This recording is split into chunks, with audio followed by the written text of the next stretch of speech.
Sure. So today I'm answering a viewer's question about tarot card readings. And I hope I get to everything. I hope I don't leave anything out. But if I do, you can comment below and I can always make another video. So basically, the questions were very common questions that I've had myself over the years. First being, let's go over the purpose of a tarot reading. Does it predict the future? Yes and no. So here is why.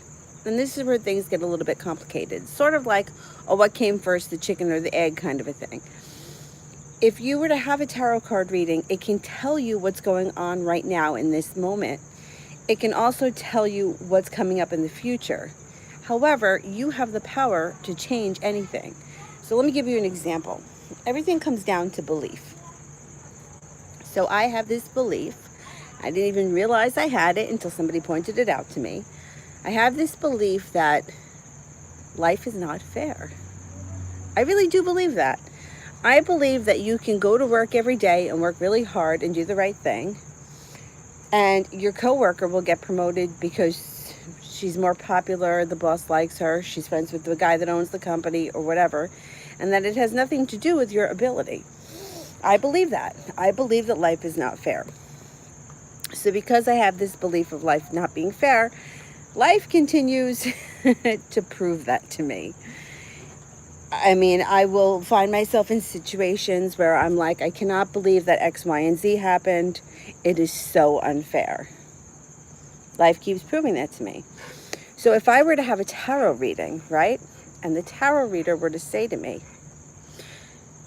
you're going to be in a situation where you feel like things are really unfair, I would be like, yeah, of course. But the point is, if I were to change my beliefs, I could change the outcome. And this is with everything. When somebody in your life is not doing what you want them to do, or they're, whatever the situation may be, say this is a great example because it was an example that was given to me years ago. And when the woman told me about it, and I've mentioned this before, I thought that she was so full of shit. First of all, she's a really nice woman, and not that I think nice people are stupid, I don't think that, but I don't know, I just felt like, I didn't believe it. Anyway, so I know her from yoga, and I know her for a long time. Really nice woman. And she said that after she got divorced, and she had gone through a pretty miserable divorce from the way that she has explained it to me. Her husband left with like all the money, and I believe what she told me was that she was left with something like $22 in her account, and that was like $1 for every year that they had been married. So she was in this shit show of a scenario, which is not uncommon. A lot of people go through that. But when you're living it, you all right, Dylan? You need help? It's really rough. So she said that at the moment she had to get a job, and she just sort of had to take anything because anything coming in was better than nothing. So she took a shitty job, and she said that she hated her boss. He was mean, he was condescending, he treated her like shit. But she was not in a situation where she could just up and quit. So she continued at this job, and she said to herself, look, you can go to work every day and complain about it, or you can try to change the way you feel about the situation and see if the reality reflects that. So she said that every morning she got up and she said, I am so grateful that I have the best job with the best boss. And that was what she repeated to herself every day. And then she said that the situation started to change. Now, I don't know how long ago this was. I think it was a really long time ago. She said that things started to change, and she started to see him in a different light. And she said that till this day, they are like the best of friends. And she said that at one point in her life, she was having a lot of trouble with one of her sons when he was a teenager, and that this guy actually stepped in and really helped her out with the kid, and helped her, with the issues that she was having with him. and that to this day they're still good friends. So it was what she thought about him that was being reflected in her life. When she thought poorly of him, he treated her poorly. When she thought good of him, and her opinion changed of him, he reflected that back to her. So if you're in a situation where you're not getting what you want, or somebody is not behaving the way you want them to, you've got to change the situation by changing the thoughts and the way that you think and feel about the situation. So if you're with a guy who won't commit, and you have a belief in you, well, he won't commit to me, or he's non-committal, or he's got baggage he needs to work through, or he's not the commitment type, he's going to keep proving that to you as long as you keep putting that out there. If you change the way you think about it, you're going to start to see a different side of him. So where do the tarot cards come in?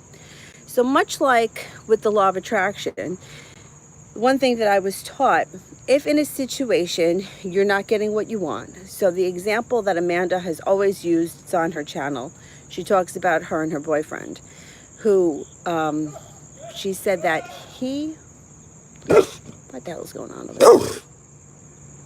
She said that she always had this idea in her head that he had baggage from a past relationship and that he would not want to live with anyone. This was the idea that she had in her head, and for a long time, that's what was getting reflected back in her reality. So she started to change the way she thought about it.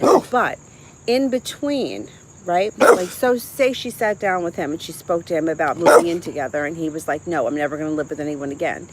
Rather than reacting to that situation and getting upset about that situation, what she would do is take it as information that she had not done enough work herself. So rather than getting angry at him, she would be like, okay, well, this is useful because this is showing me where I have my blockages. So let's not get upset about it, and let's work a little bit harder at changing the way that we feel. So it's the same thing with the tarot cards. If you go and you have a tarot card reading and you're like, is Joe going to commit to me? And the cards are like, no, Joe's not going to commit to you, and there's a third party here. You have to change the way you feel about the situation, because things can change and often do on a moment's notice. A moment's notice, and things can be totally different.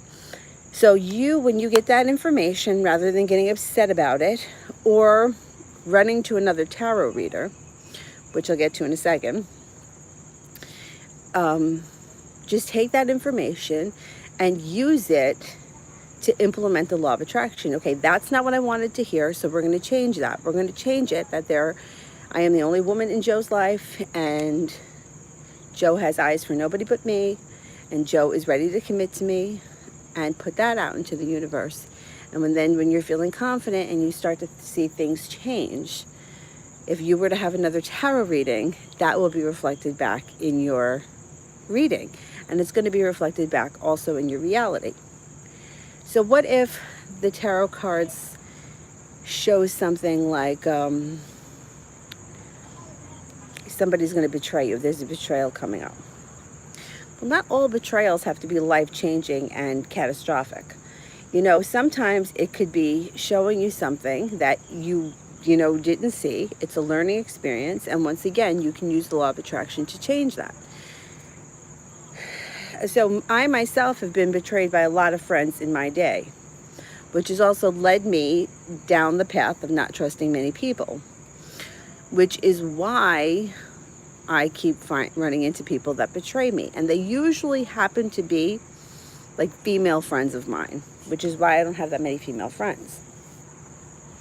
And this started when I was in high school, although it probably started before then. But you know what, like, when you're a kid, it's one thing, but it was worse when I got to high school. So I developed this belief that I can't trust women, and that got reflected back in my daily life, and I started to see it. I mean, I had a lot of friends of mine. I had one friend in particular that her mother was very manipulative.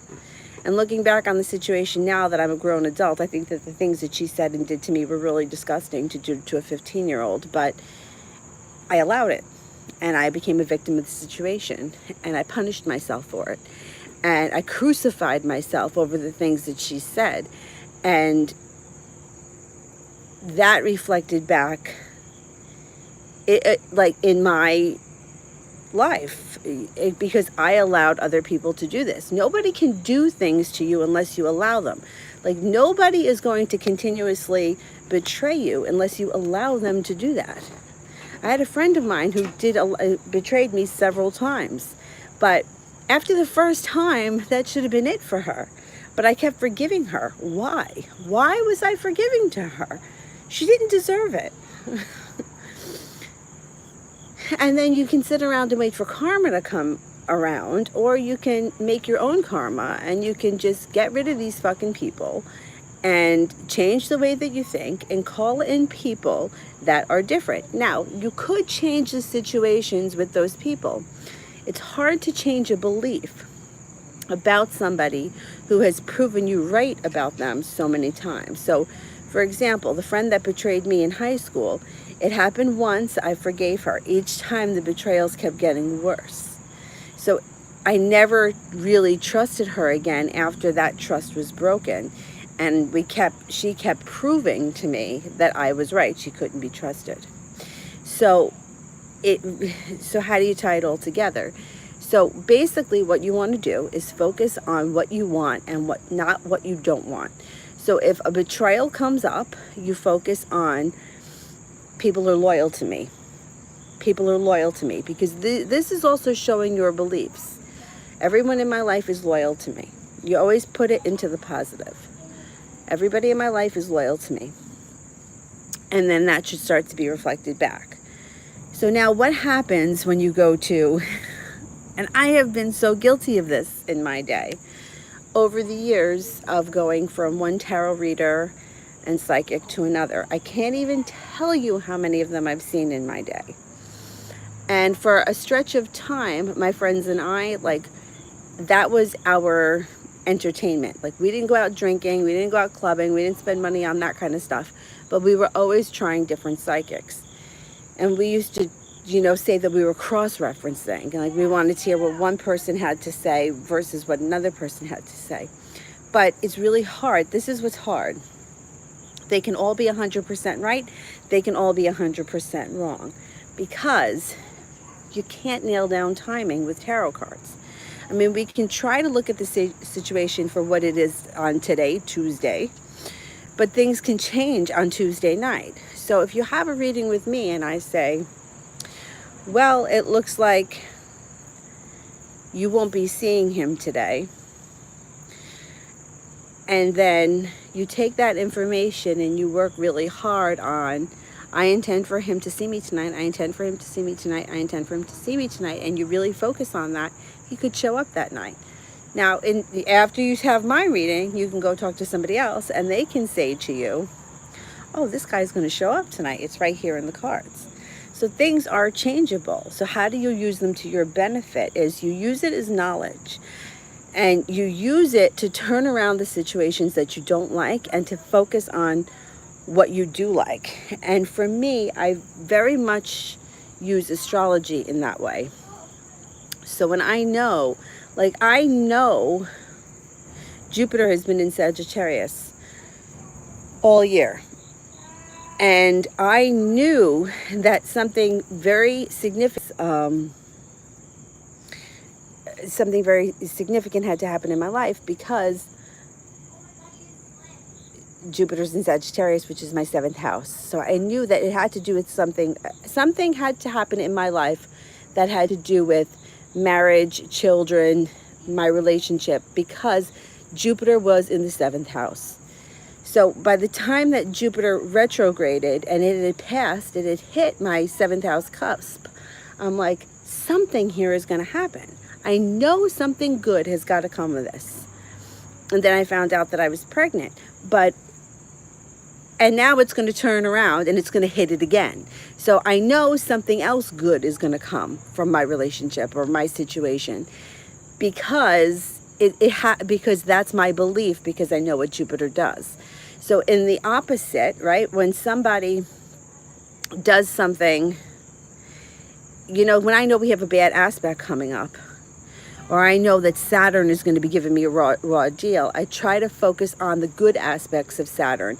He's stabilizing. He can stabilize your work, your relationships, your finances, your home. He can have a real stabilizing effect. So I try to focus on that. So in my opinion, using the tarot cards for that reason is perfect. What gets me concerned when people ask about this is not the free readings. People that do free readings on YouTube, oh, I'm spitting. You can have 500 of them, take them for what they're worth, and don't let them upset you. But when people are going and spending significant amounts of money, that's when I get concerned. And I know that when you go to a place, they're very expensive. Sometimes it has nothing to do with whether or not the person is good or bad, but sometimes the tarot reader is paying rent on the place that they're working out of, and they need to pay rent. They need to have a receptionist, or they need to have a phone line. So I get upset when I hear that people are like at one tarot reader for $50, and then 2 days later they're at another one for $50. That's when I'm like, you really got to check yourself, because you're spending a ton of money and you are more in control than what these tarot cards are saying. And I've been there. So, I'm like the pot calling the kettle, but I don't do that anymore. And that's like going back 10 or 15 years that I was doing that. Every time we saw a psychic somewhere, we were like, oh, we got to go. We got to get a reading, see what this person has to say. And then we would compare notes. Well, this one said this and that one said that. And how do you feel about this? But basically, my thoughts are, you take the information for what it is, and then you use it the way you need to use it. So if the cards are coming up with you're not getting a commitment, you need to work harder on putting out the belief that this person is going to commit to you. Or if the cards are coming up that this guy doesn't want to be with you, you have to change your thoughts about that. I intend for him to want to be with me, that kind of thing. So it's going to take time, it's going to take practice, because these are beliefs that are very deeply ingrained in us, but you can change them. So I hope I've answered the question. If not, comment below and I can always make another video. Let me know what you think, and I'm going to be going live in a little while. I have a phone call to make, and then I have a private, and then I'm going to be going live. So I'll be seeing you guys soon. Thanks for watching. Bye.